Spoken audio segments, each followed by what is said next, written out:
Today we are here to an INTP and an FJ. yes, ENFJ, I think. ENFJ. ENFJ, yeah. Yeah. And an INTP to have a casual conversation about anything, about life, about music, about philosophy. He studies music in university and I study psychology, so this is going to be interesting. I think so.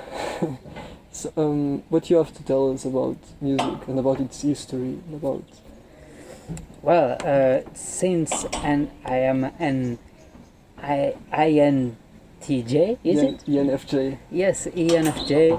I have to say that first and foremost, I'm an extrovert person. So, what I have to say is that I use to need people to contact with me. Otherwise, I feel down. I feel down. Yeah.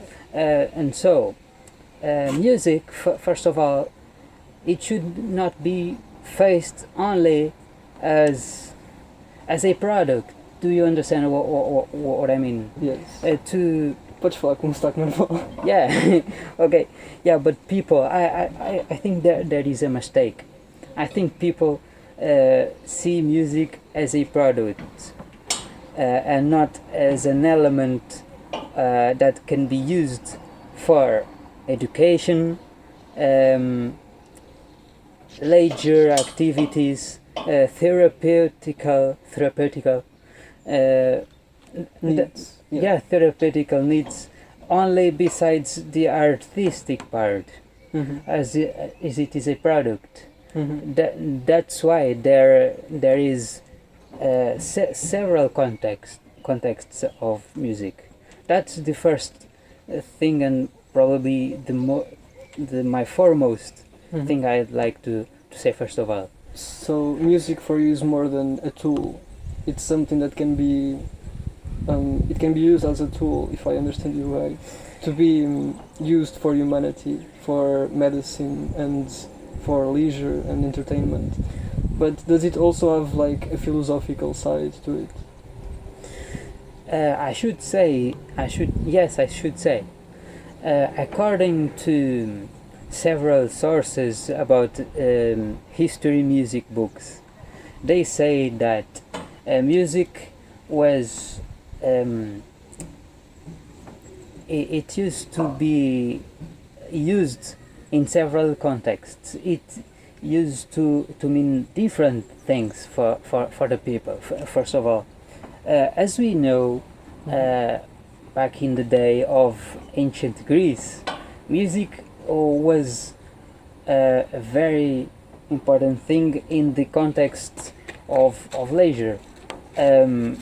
In this part, I would take you to the Olympic Games.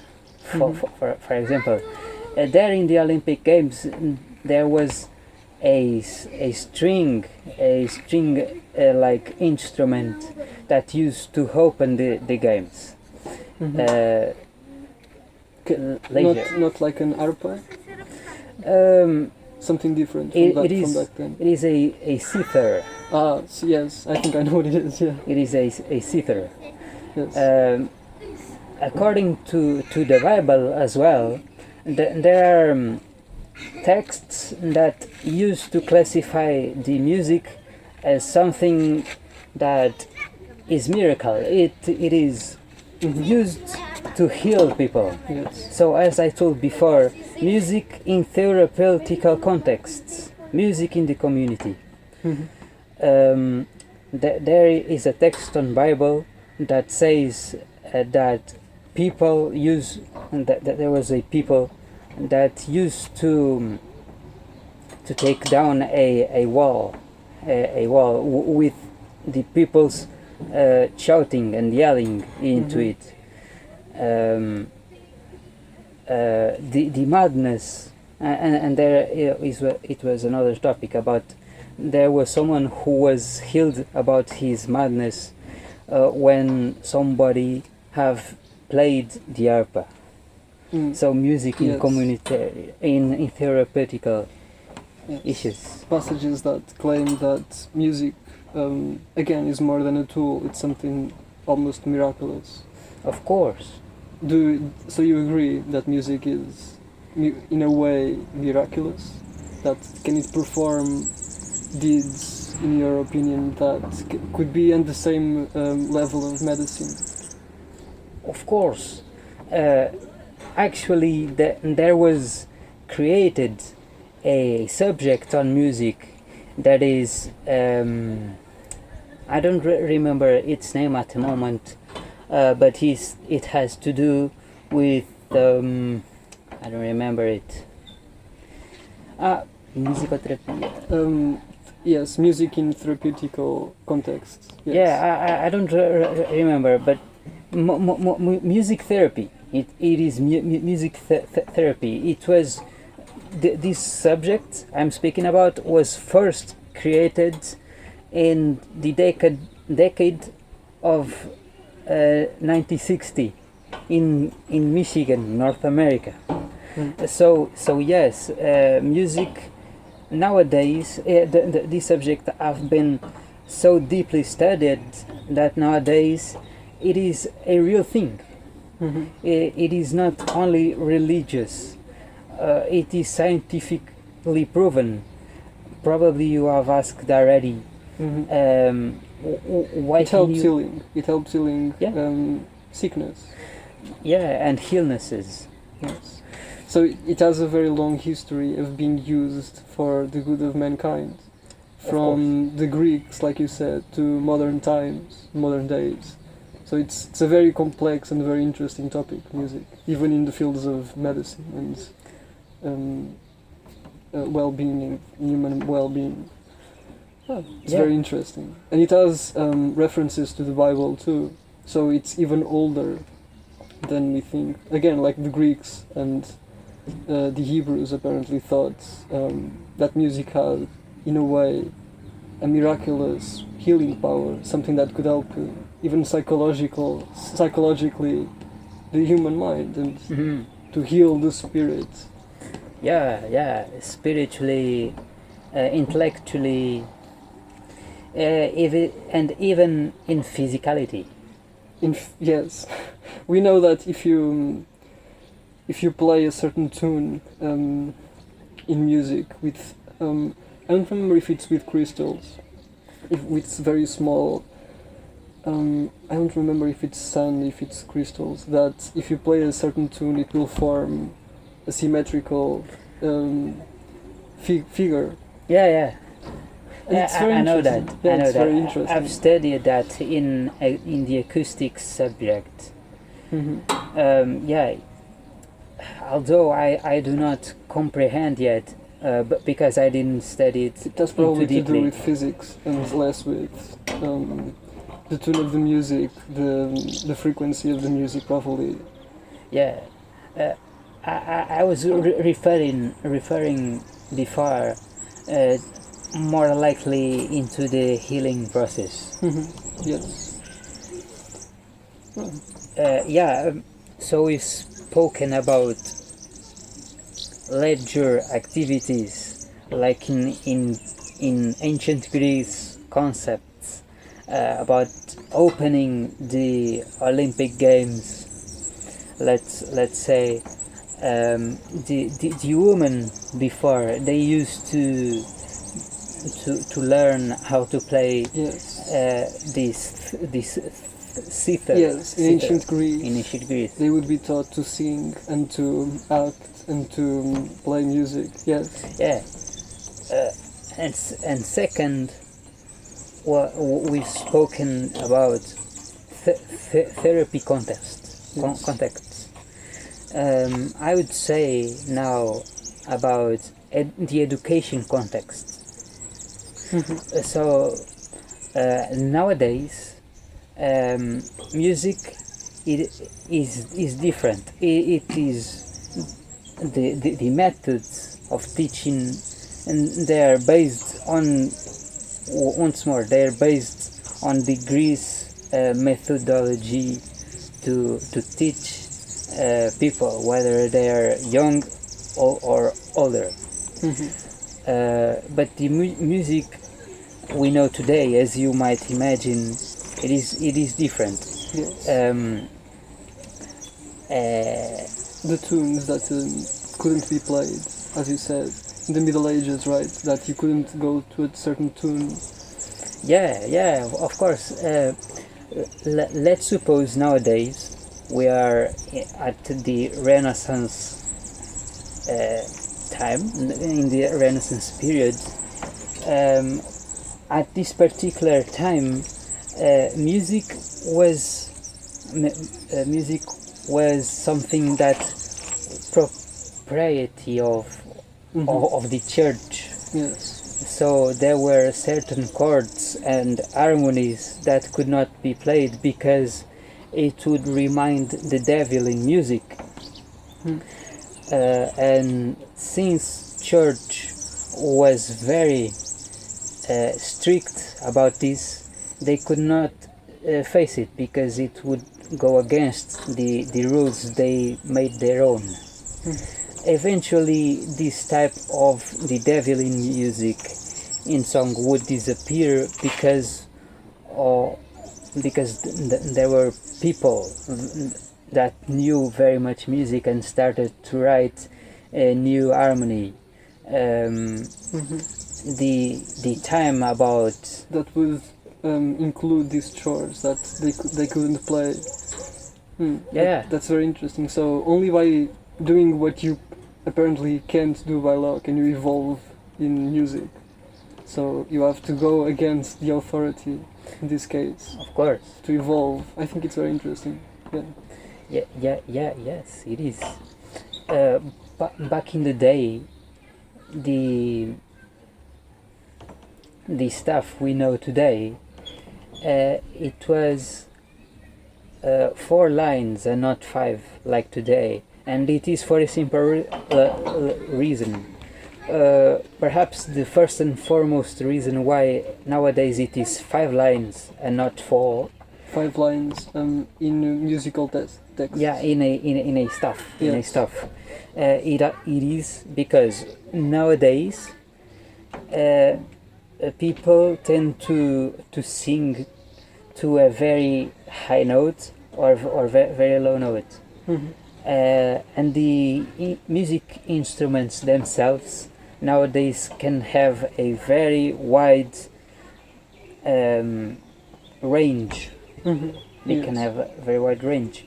Meanwhile, 600 or 700 years ago, the thing that was hitting hard was the vocal, the vocals. So back in the monastery, people could not have that ability to sing with such long range. Let's take the church music. It does not take it very much range about the voice. So back in the day, it was only needed 4 lines. Instead of 5. So the 5th line was included to allow bigger range, both in higher and lower ranges. And that's mostly because of it. I trust there is more reasons behind only the range, to allow a big range. That's very interesting. Education. I could evolve these into very more specific parts, but I have not much knowledge of it, so I won't. It's a very difficult topic, but already it's very interesting that how music evolved from the Greeks, from the time before Christ and the time past Christ and in the Middle Ages, and now you can see that. Would you say that in Greek times there was a wider spectrum of music than, for example, in the Middle Ages? Were the Greeks allowed to play certain notes? Do you have any knowledge about this? Well, I should say that I don't think so. I don't think the Greeks would have a much wider spectrum of ways to play than in Renaissance, because through the years, through the years, plenty of new things were going to be discovered, and let's take this. In the Renaissance, there was something that was really important. That was the come up of the printing, of printing, and so it made the people to have more and more knowledge on their hands, on books. For example, on books and newspapers. So it was the knowledge was going hand to hand, and not like in contrast with the Greeks. Greeks have no technology such like this. Yes, you are right. Also, the instruments probably changed over the years, even according to the culture, maybe. Yes. So, if both the people from the Renaissance and the Greeks had very different ways to play music and to interpret it, and to say what was correct or incorrect to play. So it's interesting. Yeah, of course, and of course it is interesting. If we jump back a little, when I was talking about the devil in music, the devil in music was present in very specific ways. It is called the harmony. If you could join 3 intervals of third minor, it would have a very strange sonority to the people of that time. Nowadays, that specific sonority, the specific sound, the specific harmony, is way more present because it does not remind it anymore. It was going against the rules. It is very present at jazz, for example. At jazz? Yeah, jazz. The devil in music. Really? Yeah. That's very interesting. So the superstitions kind of died a little bit as time progressed.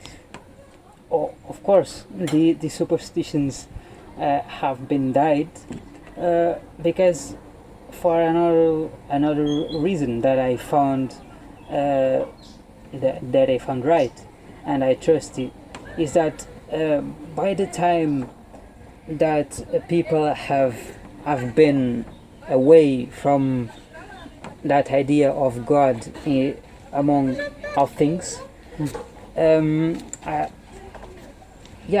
made people trust that the man is the identity that creates the content, and so the trust people have built to church have been disappearing and fading out more and more until nowadays.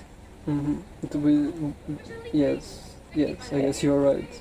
Renaissance tells us this. This is the most iconic thing about the Renaissance period, is that people have abandoned the God in the center of all things to replace it with the human among all things. Yes, I guess, yes. I think you are with the time with of the Enlightenment, with the end of the geocentric model of Ptolemy's to a more universal model of Earth, on which the Earth is no longer the center of the universe, but it's just a part of it. It's not even the center of the Milky Way. So you think that the evolution of music has also to do with the less increase that people are taking religion literally, and with the end of certain superstitions and speculations, like the chorus that you say that are now very frequent in jazz. If I understood the question, so you're asking me if music have changed based on the evolution, is it? Yes, the evolution of mankind, the end of certain superstitions and speculations. Yeah, I could, yes, I could agree. I could agree because if we take the example of the music from the 20th century itself, music have been through a lot. It have been foremost going through, at least in Europe, in the two great wars. Yes. The Did music change between the wars, or post-war? Did music change? Oh, of course, not only because of the restrictions the war itself have placed into the music, but what your for the industry, what for the industry nowadays. I could point for example the pop music. It was very hit and hard by the technology. Nowadays we are filming and taping our music and videos through cell phones and computers, so we can manipulate music hard and more. So we could manipulate to the point that our performance is perfect. So that is one consequence about music. It was hit and hard by this industry. Speaking of pop music and how music changed, do you consider, for example, that, like you said, perfectly made music, like it's made nowadays with computers and with technology that allows us to be precise in the rhythm, in the voice, in the tone of the person? Do you think that older music is richer because it doesn't have that perfection, or is pop music, for example, better than older music, precisely because pop music has this quality of perfectionism with rhythm and with the voices and the beat, and the older music doesn't have that? Well, first of all, that concept of better or worse music, I don't think it is acceptable anymore, despite of culture and society that we live in. It is Completely subjective. It's completely subjective to the person. Yes, it is. But I don't think it is very much accepted, and I don't think I will specifically talk about the acceptance of pop music and to say that so-called older music is richer. Although I could say that the impact of the industry in music have come up with big concerns. Yes. The technology that music nowadays can have, it came up to, in a certain way, to improve and to make easier for musicians to compose and to practice. Don't you think so? Yes, I think it is. With the help of computers and technology, it helps music to be very precise. I think yes, it's undeniable, but I think it also varies on the way that you use that technology. I don't think, for example, that, and speaking that you don't think that older music and new music, better and worse, aren't compatible anymore, that don't really exist. For example, comparing disco music with jazz or classical music, are they the same? In what way are they the same, since good and bad are no longer acceptable in your view?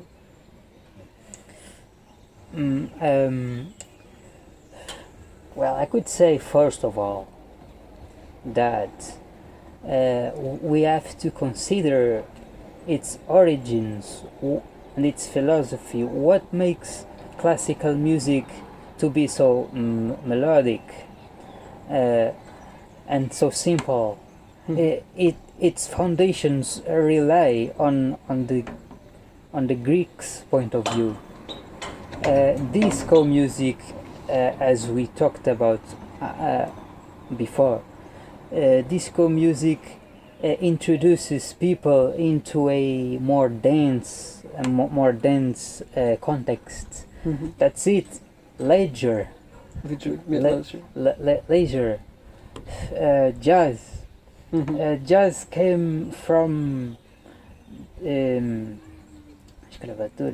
Slavery.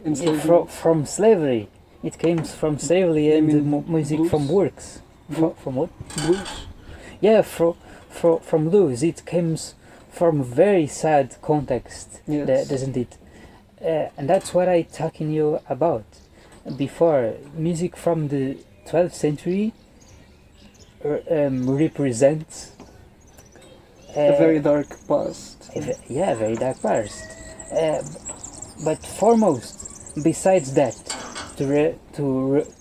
from representing a very dark past, music from 12th century, just like we said about disco and jazz, swing, drone, ambient, and so on, they come up from the experiments. They have come from experiments and the help of the technology.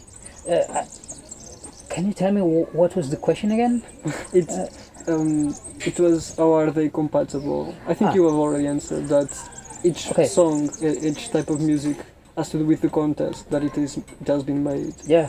The blues has the very dark context, for example, and jazz, and modern music has to do with other types of entertainment, for example. See. Oh, okay. So to be more, so in order to sum up, we should consider first and foremost its foundations and its purposes. Classic music, as I told you before, it relied on the Greeks' point of view. Disco music introduces people to dance, such as swing and so on. Jazz as well. They diverge in self. They're contrasting. So very well. Each music has its own context. That's very interesting. Yeah. Do you want to stop here or? Yes. I think that's coming for too long. But so this is my point of view of music. It should not rely on a single context. It should not be faced only on its product, the artistic part of music. It goes beyond that. It goes for a theoretical